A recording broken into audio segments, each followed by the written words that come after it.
Hello, everyone. Welcome to our monthly discussion with artists at the Sasse Museum of Art. And we have a UK catalog this month, and we've got two of the artists, Linda and Deenaugh. And Linda and Deenaugh are both UK artists who live in Italy, which I find absolutely fascinating and wonderful. And it must be just great fun to live where you are. Maybe we could start with this. What drew you to Italy, and has it changed you as artists? I've always loved Italian art, but having studied history and history of art, Italy features very big in that because of the Renaissance. And in fact, I came to Italy, the first time I came to Italy was when I was 37. And I was very glad I'd waited that long. Because looking at the art of the Renaissance, the architecture, the paintings, particularly for me, the frescoes, was a very profound experience. And I stayed up in actually a very rural part of Italy, up in the hills north of Lucca, in the Garfangagna Valley, in Bani di Lucca. And the little sort of villages are on the tops of hills, and the cottage we had in, it was 1987, 88, and our firewood was delivered by donkey by the drunk Italian called Vasco, and it was a very charming experience. I went with a couple of girlfriends now, as our children. My son was 13 at the time, and they never forgot it. And I didn't come back to Italy for several years, but yeah, it's my first introduction to Italian art. But jump back to, and you, Linda, what? So after Brexit, to be perfectly honest, I came here entirely by accident. I realised that I'd had enough of teaching in England. I worked in a rather smart school in North London, but the regime there, we would talk about how difficult teaching was. Well, it was there. Everybody thought they could pay for qualifications, so I got the opportunity to take redundancy. I thought, great, this is it, early retirement. I'm 60, wonderful. And I planned on going to France, because we'd spent, Michael and I, that's the second husband upstairs, spent a lot of time in France. And I had this very harebrained plan about a project of rebuilding a building and things. And then one day he looked at me and he said, I'm really worried about this. And I went, oh, okay, why? He said, well, I can't speak French. What happens if you die? I said, okay, well, I don't plan on it, but it's a fair comment. He's 8 years older than me. And so we sort of cancelled that. But about 18 months previously, I'd applied for a job in Padua. And I'd written a letter and heard nothing. And it got to the July, and they answered the letter. They said it took them 18 months to answer the letter. So I should have smelled a bit of a rat. And they said, well, we've got this job teaching psychology, and if you can be here in 5 weeks, basically, it's yours. So we started packing up Michael's flat in London anyway, because we were heading back to Devon, where my house was. We just thought, to hell with it, let's go to Italy. So in 5 weeks, we changed all our plans, rented my house out on sort of business lets, had a week in the south of France we planned on having anyway. So got in the car on the 21st of August and arrived in Padua on the 26th of August, to a place that we'd never been to, no idea what we were doing, and arrived. And we arrived to a flat with 2 sofas, 1 chandelier, a bed, and a bottle of Prosecco and 4 plastic wine glasses. Oh, well, what more? All very Italian. Absolutely. But interestingly enough, after 3 months, I came home from work one day, and Michael said, I really like Italy. Do we have to go back to England? And I really couldn't think of a good reason to go. We were driven out by Brexit, to be quite honest. And looking at what's happened in England now, I'm incredibly glad that we left when we did. Yeah, I agree. And I'm very sad. I think it's appalling what's happening to the people in England. And it's a very complicated situation. Yeah, the place I'm in Italy is I bought for my son in 2016 for the price of a garage in Clifton. I mean, the price of in the UK is eye-watering, and I could never afford anywhere in England at all, ever. So I had a small legacy from a love of my life who died. I didn't know what to do with it, so I thought one day, why not buy a place in Italy? And so I looked online for places in the area that I've been to before, and lo and behold, there was a place here. It's a little peasant cottage with a community around it. And I didn't think I'd end up living here, but I half live here because I rent a small apartment in Bristol in England in the UK. But as Lynn says, because of Brexit and all the social and political changes, and because I'm retired, I can spend time here. So I'm probably here in Italy more than I am in the UK. And my son, who's 46, and he worked for 25 years as a postman in the UK, decided last year to give that up because he was ruining his health with it, and to come and live here as well. So that's the situation. And I don't know if you find it, but the cost of living here is very, very much more affordable to buy food, wine than the UK. Has the living in Italy affected your art? Yes and no. Yes, it has. It's Italian art has probably always affected the art I produce, but I do all kinds of different art because my training was in history and history of art, which influences the images I make. But so I can do all sorts of drawings and paintings. Yes, I think the social and political climate is affecting what I'm doing at the moment as well. So same for you, Linda?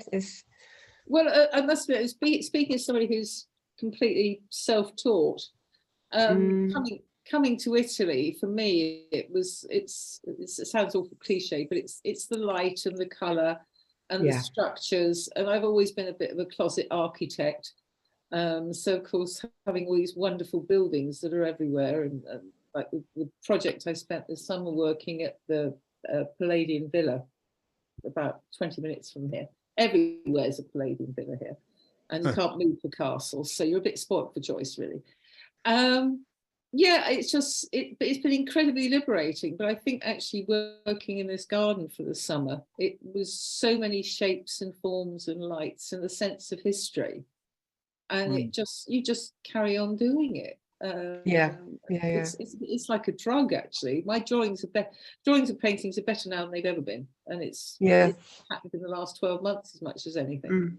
And it is visually very, very beautiful. I think the Italians have the standard they actually build to is truly extraordinary, because some of their buildings, like the Colosseum and the Pantheon in Rome, have lasted for 2,000 years, and they're still in very good nick. And the concrete they used 2,000 years ago is, in fact, they still can't work out how it's lasted so long.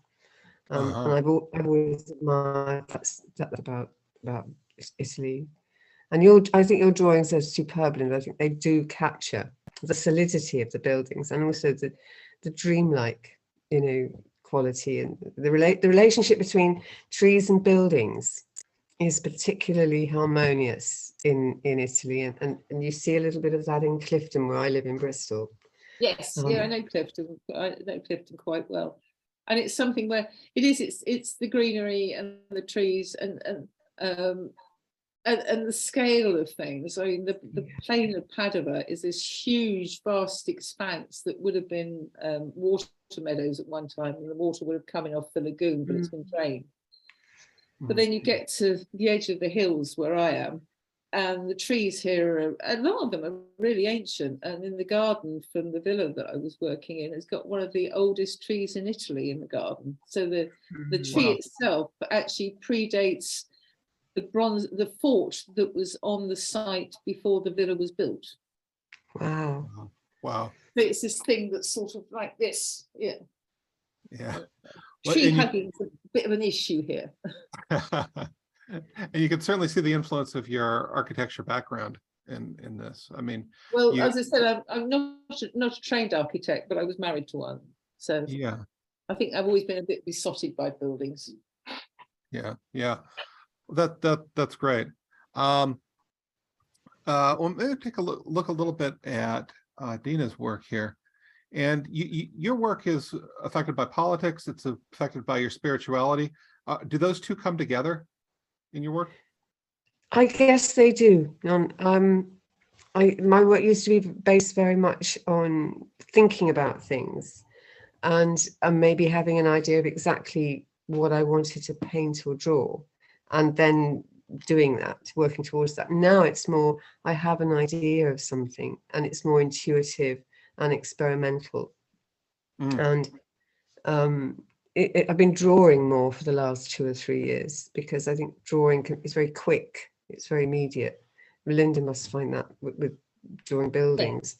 But these are quite old things. These are things I did maybe 10 years ago, maybe even more. And it's all sorts of things influence. I tend to work in themes. I have an idea for maybe an exhibition. And I work on a theme maybe for a few months or a year or so, and then get a bit stale, so I'll do something else, but then I might return to it again. Well, it's interesting that the different religious items here, you've got the fish, you've got the Christ, you've got, I'm not sure who she is. Yeah, that was done in the 90s, I think. And was about, yeah, I think I was still caught up with feminism and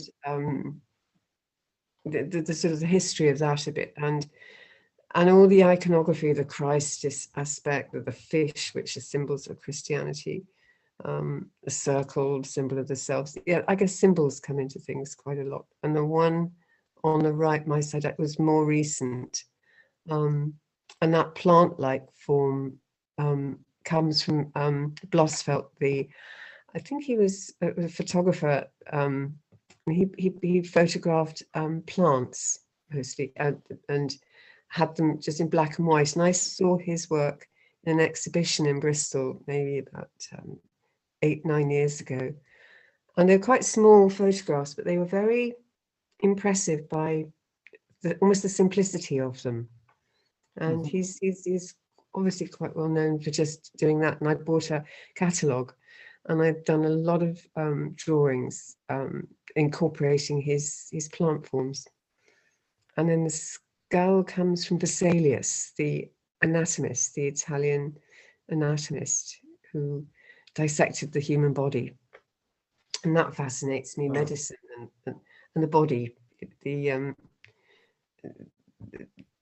Never ceases to amaze me how we've dissected the body and we understand how that works quite well, but not the mind. We can't, which I think is interesting from Linda doing psychology. I don't think we understand the structure of the mind.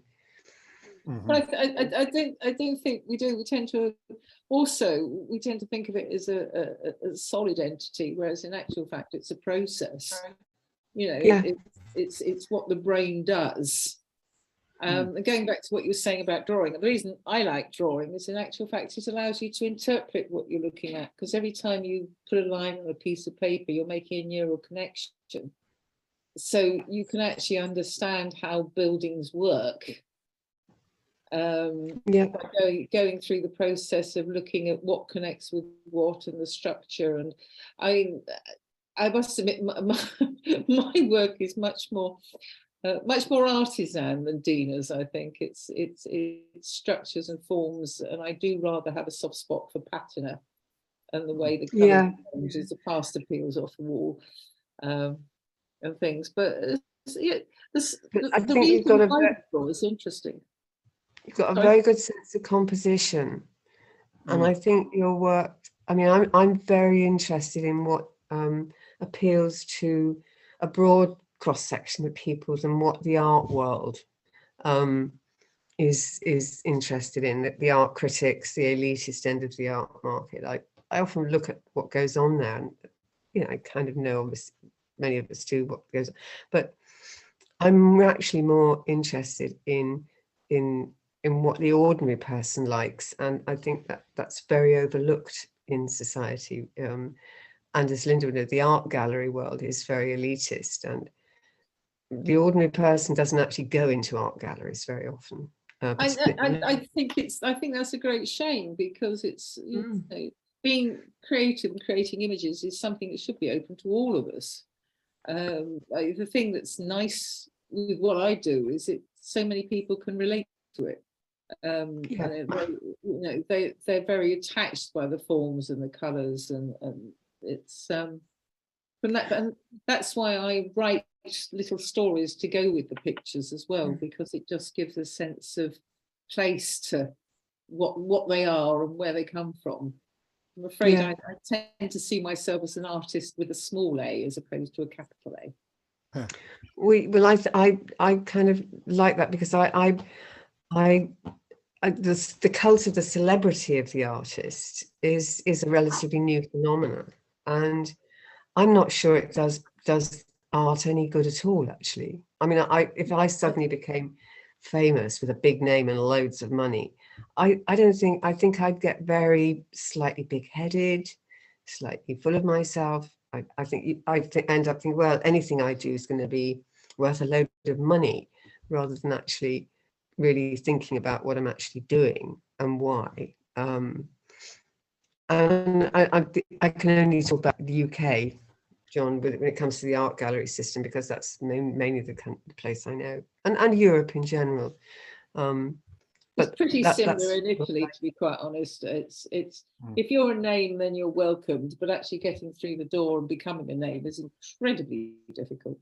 Oh, it is. I also know in Italy, because Italy is actually awash with art, and since 2,000 years ago, Italians take a very casual attitude towards art. They don't have art colleges like we do in the UK, but they don't have as many commercial art galleries as we have had, and they don't support as many artists.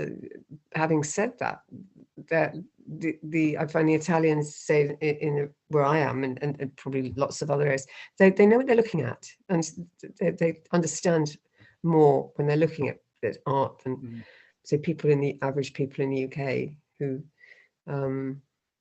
for whatever reason, art isn't something in the last 30, 40 years they're very familiar with, and maybe unless they see it on TV time. Yeah, the old, well, I've seen it on TV, so it must be famous. Italians are very interesting. I mean, I've sold more work since in Italy than I've ever done.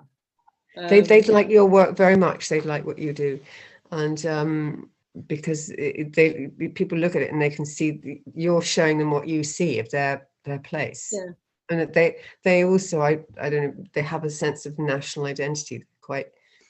Say if you're in conversation with Italian people here, and you start running your own country down, they kind of look at you and think, why would you do that? I think their way of life is more. I find it more community being here than in the UK. There's considerably more sense of community here as well. I mean, I live in what would be called a village in England, but of course everything in northern Italy is a city, because of the Italian translation of city is dwelling place for people. But here, I mean, I've got a much greater sense of belonging than I ever had in England. And they're also very surprised, because they say to, well, why have you left England? They have a very strange view that England is the promised land. Is it what? The promised land. Yeah. I mean, I've got students who are, I've got to go to university in England, which I say, well, why? There's great universities in the Netherlands and Italy and France. So why are you obsessed with going to England and running up bills? Oh, well, it's England. I was watching one of Stanley Tucci's films the other day, and didn't realise there's actually 500,000 Italians in London. So of course, they all get drawn to it. But I'm perfectly happy in Italy. Yeah, I am. I think that I remember when I was in Rome, because I've spent quite a bit of time in Rome in the past, that they have this sense that it's the freedom, the social and freedom in England. It's Italian culture is actually very conservative. They're very family, very much more traditional by, say, our standards in the UK, where anything goes, and that's totally okay. But here, which they're very tolerant of they like the English. Apparently, they prefer them because we pay our bills and pay the workmen, and also because they think we're key. Yeah, we do yeah, tend to be treated with a degree of completely misplaced reverence, but it's very sweet. Yeah. You know, yeah. You know, I found one of the things I found really interesting about both of your work, and both not only your work but the way you see art, is the way that you find ways to democratize and to celebrate the democratization of art. And Deenaugh, we were talking about street art, especially in Bristol. And you have you found ways to make it accessible to people, just to everyone outside of the gallery system? The graffiti, yeah, it is very big in the UK. It's very big in Bristol, and I think it's been a great boon to the city. We've got a whole area in Bristol where virtually every wall is got graffiti on it. It's very colourful. It's very expressive, very vibrant, got a lot of energy, and I think it's a very interesting phenomenon that it's become mainstream, which it has. I think commands a lot of respect. Like we have in Bristol, in the Tobacco Factory, which is a big theatre and community centre and bar, they have a festival of graffiti every year where graffiti artists come sometimes from all over the world and have wall space to do stuff. And it's so big, they have to have cranes sometimes to do it on the buildings. I think it's an interesting phenomenon that's become very acceptable. It was when 30 years ago, it hardly existed. I can remember I actually did graffiti art myself in Clifton, but it was very directly political, which was actually a bit scary to do, because if you got caught by the police, you get arrested and a definite fine. So I had a friend watch out at the corner of the road, and lo and behold, a police car did come around the corner, and I was able to put the pot of paint under my arm and walk away.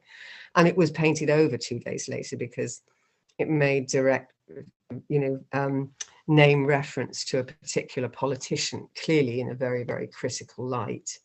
And they don't allow that to stand. But most graffiti today isn't overtly political. It's visually entertaining. It might be a bit, but it is political, but it's not offensive. It's not writing the name of some politician in very large letters and singling out a particular politician for criticism. And yes, we've got on the Tobacco Factory, we've got, I think it's still a huge, massive hunter of Greta, the climate activist. Pictured there, and but it's a very attractive image. It's not the sort of graffiti I would do, which would be far more raw and offensive to the individual politician. Would not like to see themselves depicted as that, because I can do very, very cruel satires of somebody visually, so they're not going to like that. So graffiti's morphed into being socially acceptable, because it used to be there's whole books written about it, which unfortunately I haven't had time to read, but yeah, it used to be getting into a lot of trouble for doing it. It sounds like there's a more of a sense of whimsy in it now than there was when you were doing it. Yeah. And very drug influenced. In Britain, in the UK, the people who do it all part to take the drugs, and you can see, and then that is very interesting, the relationship between the mind and art and drugs, and you can see why people do it. You do political cartoons too, don't you? I have done, yes. It seems like that would come from sort of the same place.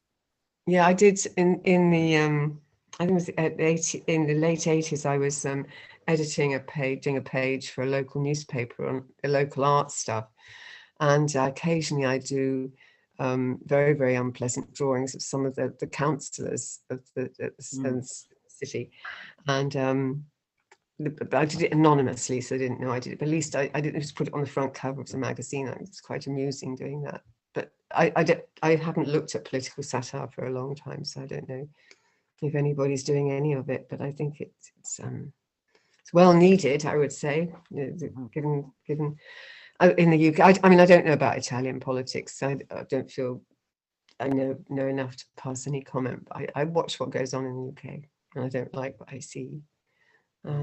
Italian politics is very interesting. I mean, I talk to people here. I mean, they were very offended when they were, Britain's decline was actually compared to being like Italy, because they decided that Italy was much better than Britain, the state it's got to at the moment.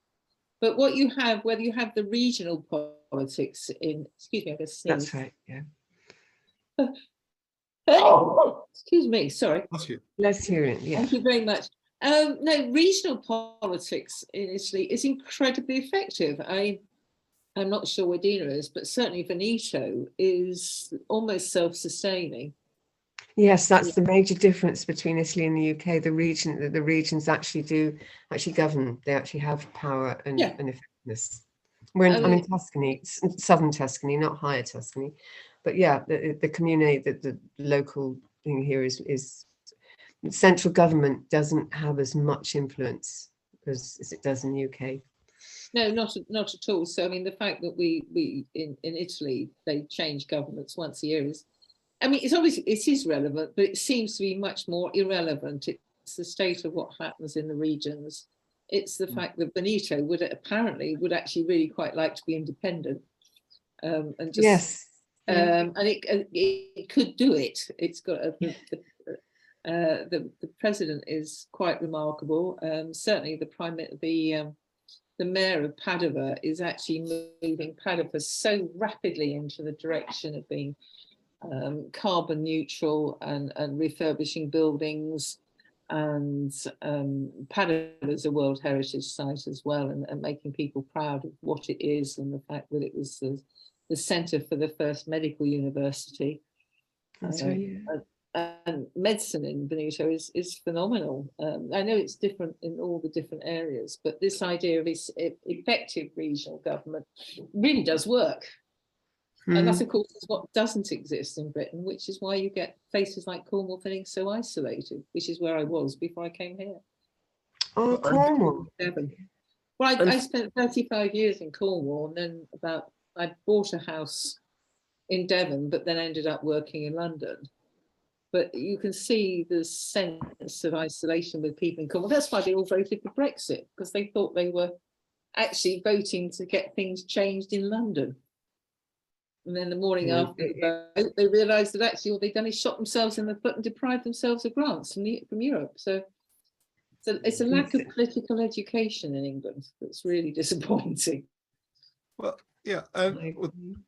You're Linda, your art too. You do things to make it more accessible, to make it understandable. And I'm thinking about the vignettes that you put with your art often, the short little stories that you put. Ah, yes, because that all started. I mean, the thing that I found, and this is actually a bonus from COVID's been good to me in terms of art, because by being isolated and actually not having much contact with people other than husband, I sort of got sucked into LinkedIn as a way of testing what I was doing. And one of the way when they post pictures on LinkedIn, there is a tendency to just say the title, oil 20 by 40, and then hashtag art for sale, and that's it. And there's a guy called Rod Jones who does Thought Row podcasts, and I realized that he actually told stories with his pictures. His pictures are abstract. So it started off with the one of the gates that you've got in the catalogue. Got it? I'll bring that up. Yeah. I was sitting outside a cafe in Monselice one morning, and I was drawing these gates and listening to the guy that runs the little tiny cafe. I mean, it's nothing more than a corridor really, but it's incredibly popular. And there's the sort of the tables on the street and things like that. And this guy's fabulous, and he's a huge man, and everybody is lovely and darling in Italian. And his wife just stands with a slightly long-suffering face, wishing he'd shut up. And he has this wonderful daughter who speaks English. And it gave me the idea that actually to give the gates a sense of place, rather than talking about the history, it was much more fun to talk about the guy that ran the cafe and his long-suffering wife. So I wrote this little story and then put the thing up on LinkedIn and got this terrific response. And then I realized that actually it gives a sense of place to the pictures. They're not just random images. So the stuff I've been working on this year, I mean, I've even ended up talking about the cat that lives in the villa, and the gardener, and interactions with people, and it makes them, all of the image, very rounded. So I've sort of taken a leaf out of you guys' book where you've got the electronic catalogues, but I put all of the short stories from social media and the pictures into a book, so that people have access to the whole thing of words and pictures rather than just images. And it does seem to go down terribly well.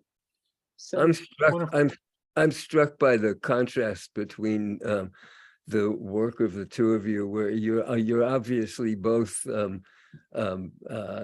introspective, and your work is very personal, but one of you is really painting internal landscapes, and one of you is painting external landscapes. And I wonder about what your observations are about the people, about the different kinds of clientele that that the two of you have. Well, oh, sorry. Yeah. No, Karen, is it? Yeah.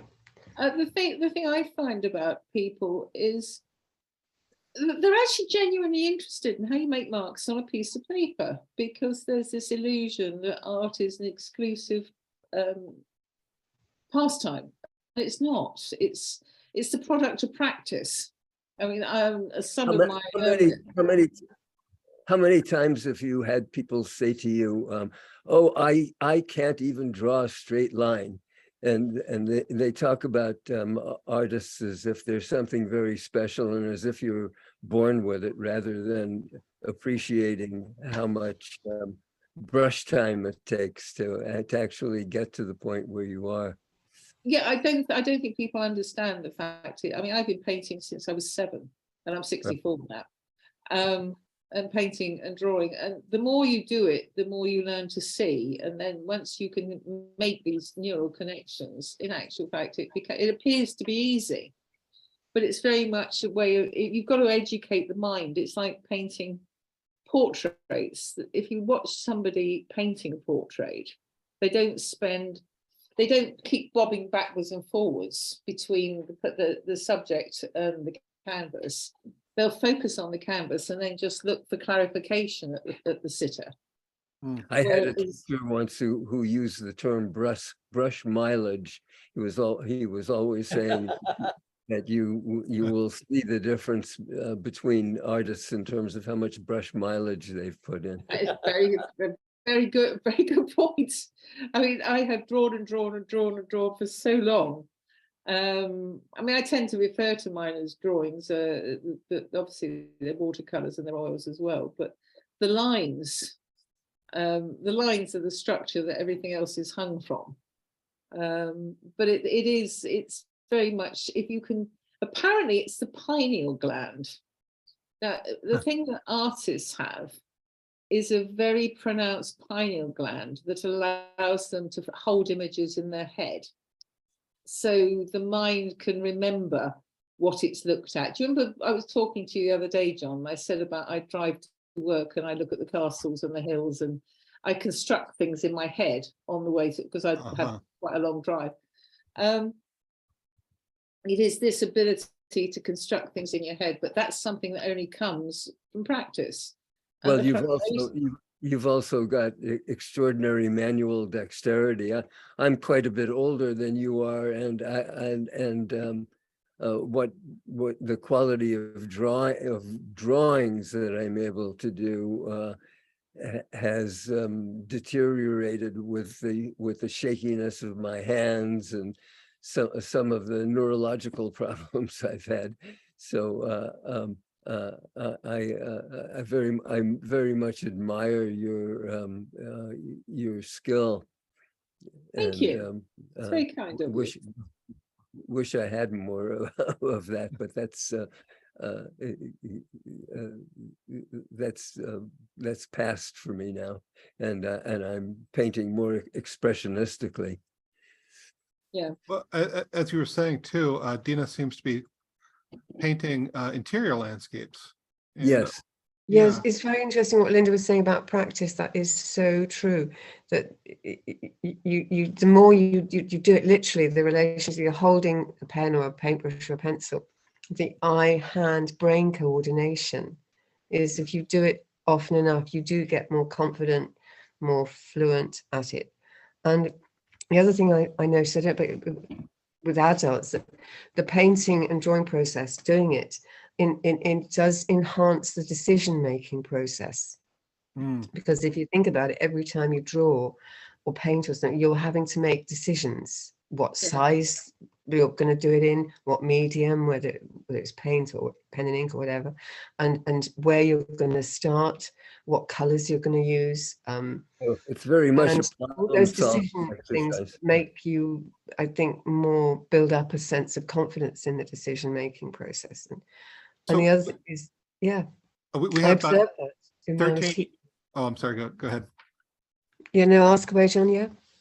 Oh, so we've got about 13 years of time that separate these two paintings, and I wonder if can you see the different levels of confidence and different levels of practice here? Yeah, the one on the right, the single figure, was actually painted not long after a young man, a friend of my son's, died of premature nocturnal epilepsy, age 26. And it was a very sad time. And for some reason, I found myself depicting this painting as some sort of bringer of light or some illumination in a dark place. And the one of the burlesque thing is it's a kind of meaningful frivolity, and a lot of it is based on cutouts from magazines, and the central figure, I think, is some sort of catalogue from a theatre or something, and painted on much coarser canvas. And I did a series of about 4 of them, and it was more decorative, more an exploration of being sort of frivolous but serious, whereas the other painting was definitely painted in a very concentrated mood. And it's, in fact, actually somebody tried to steal it at the last time I exhibited it, as it's quite finely painted in places. And it was more of a Renaissance with a definite specific religious kind of quality. But to go back to what Linda was saying, it is hugely much. The more you do actually make the better. And the other thing about, as you get older and your coordination isn't quite as accurate as maybe it was years before. I think the Impressionist painters, wasn't it Monet who found that not being able to see so well enabled him to loosen up and to be more free in his expression. And when I was teaching, I had quite a lot of every now and again a retired architect would come and to the class, and architects usually are quite good at drawing because they had to learn draftsman's skills and things, but which is quite rigid. And they would want to learn how to, well, not learn, but to practice being more expressive. And that again was very interesting. So I'm not trained to teach, but devising sort of little individual programs of how actually to go about doing that. And I would say it doesn't, if even, I mean, and I think was it Matisse, he holding charcoal attached to the end of a long stick because he couldn't stand up to work. There are, just because maybe you're faculties are declining or something, it doesn't mean so you can't actually practice. And some of now, because I stopped teaching in 2007, some people stayed with me through the whole 18 years I did it, and some of them were newly retired when they started, so they've got to be quite old, and sometimes their work got better the older because of all the wisdom and the experience and the character that goes into it, and which is and yes, drawing straight lines is a very challenging thing. I couldn't do straight lines for years. It's a Linda. You're not in control. Straight lines is an interesting one.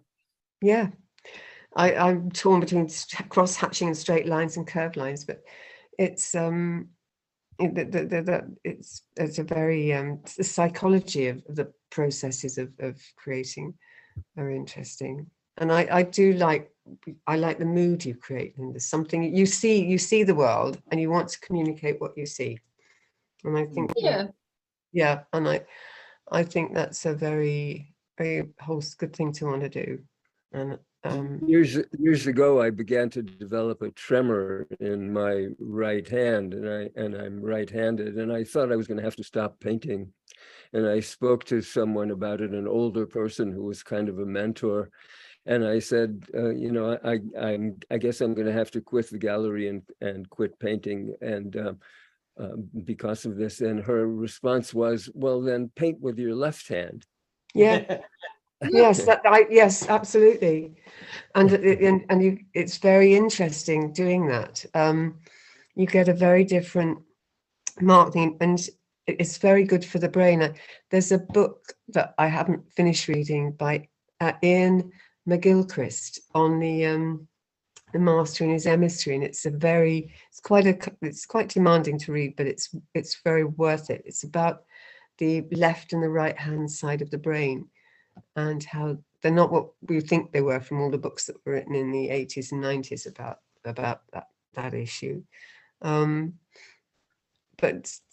to go back to drawing, yes, I think that it's I think a lot of people, if they do it, just the process of doing it makes them feel better, is a therapeutic effect on the whole body and psyche, definitely.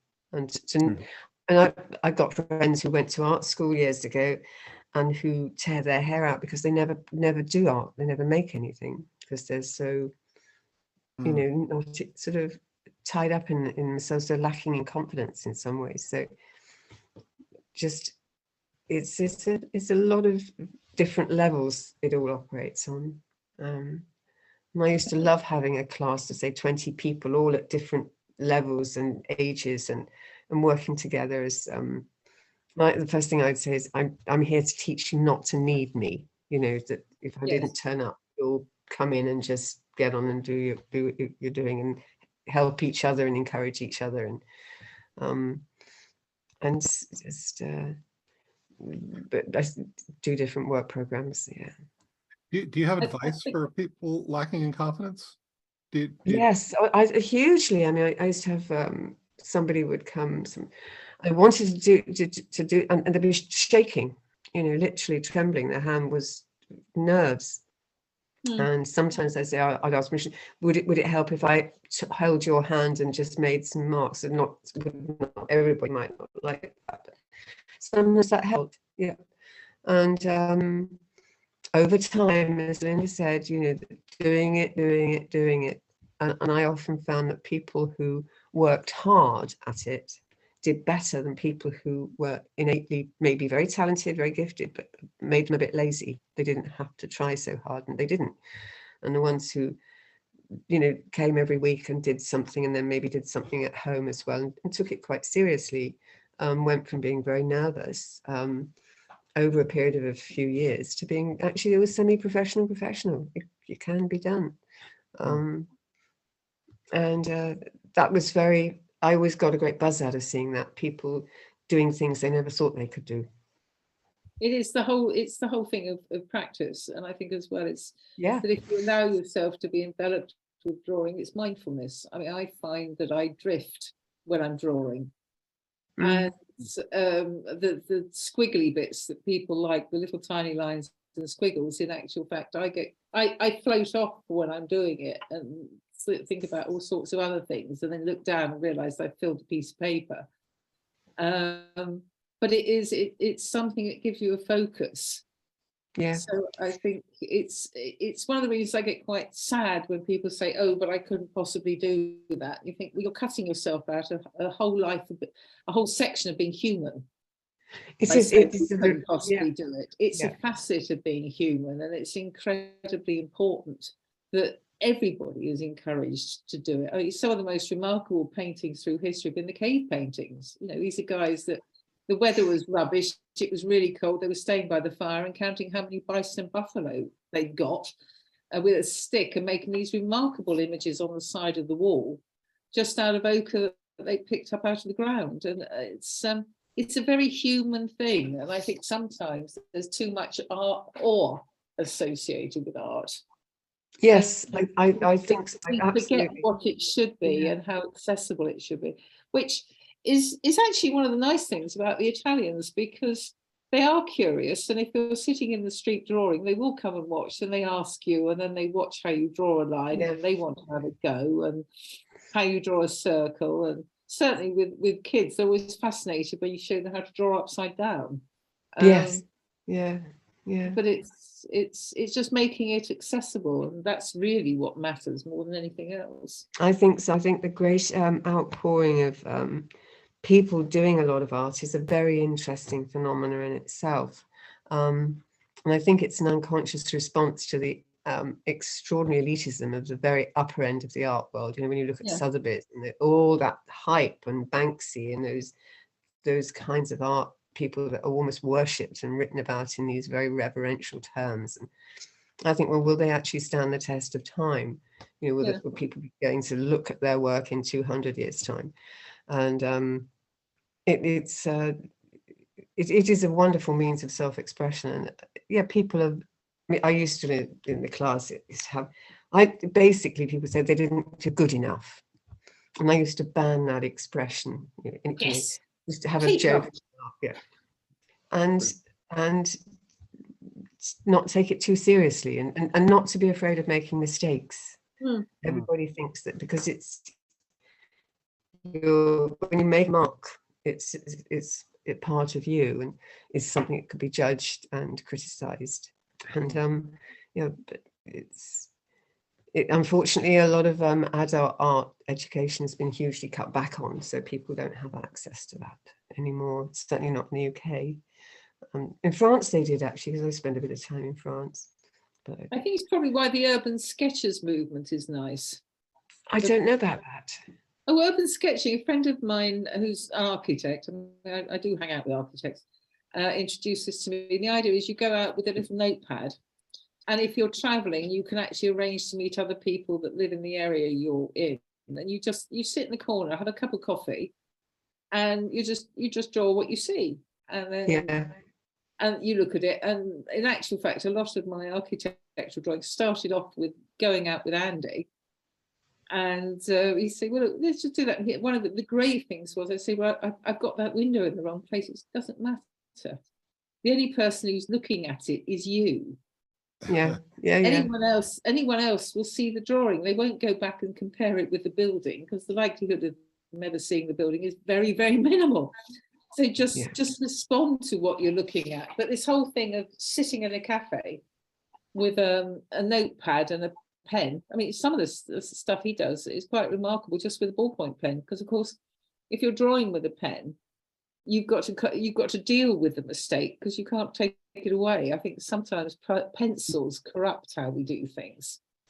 Whereas, the pen, yes, once you make a mistake with a pen, it's very difficult to undo it.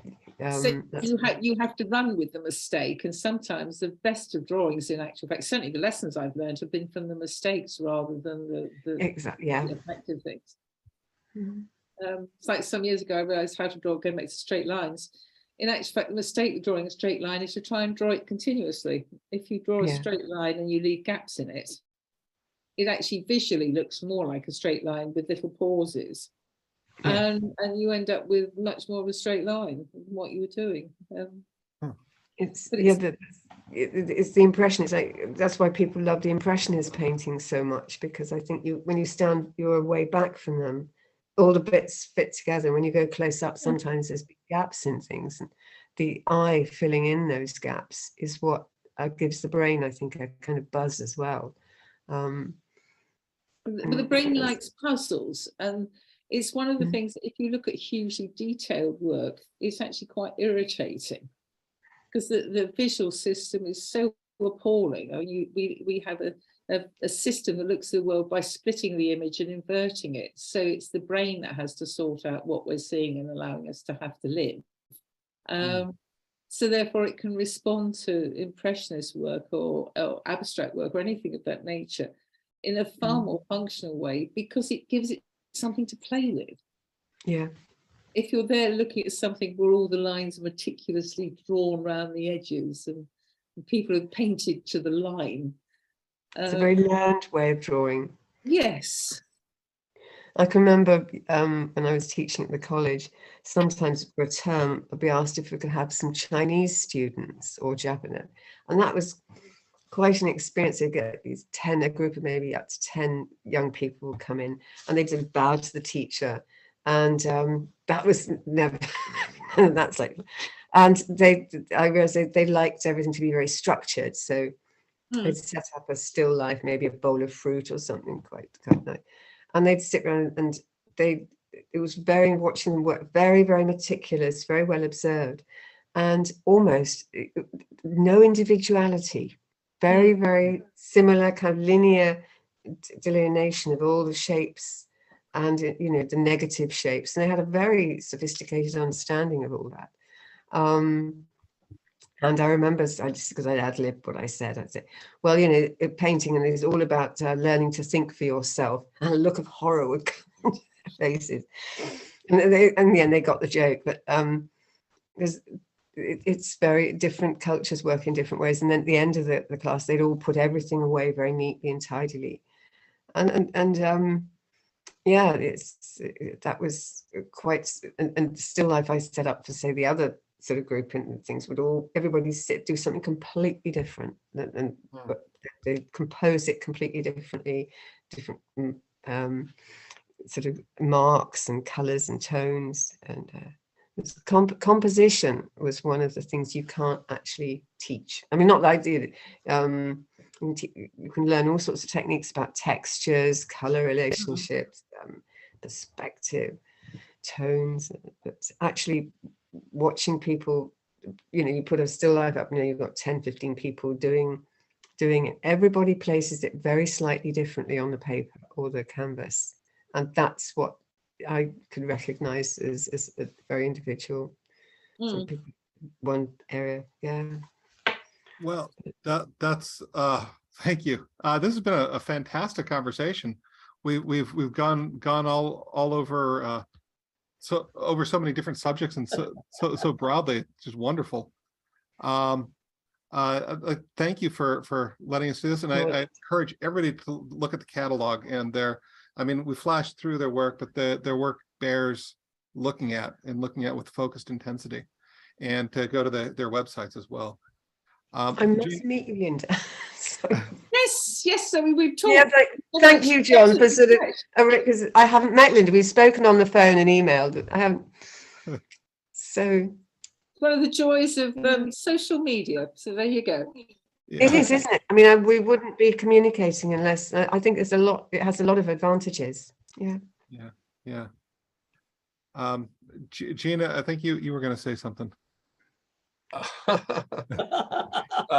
It's all an illusion. No, I just I always found it fascinating why artists do what they do, and all the different techniques and things that people do, and the thoughts behind it and stuff. And anyway, I always find it incredibly fascinating. That's part of the reason I do the catalogs too. That's great. And this is, as all your catalogs are, this is absolutely fabulous.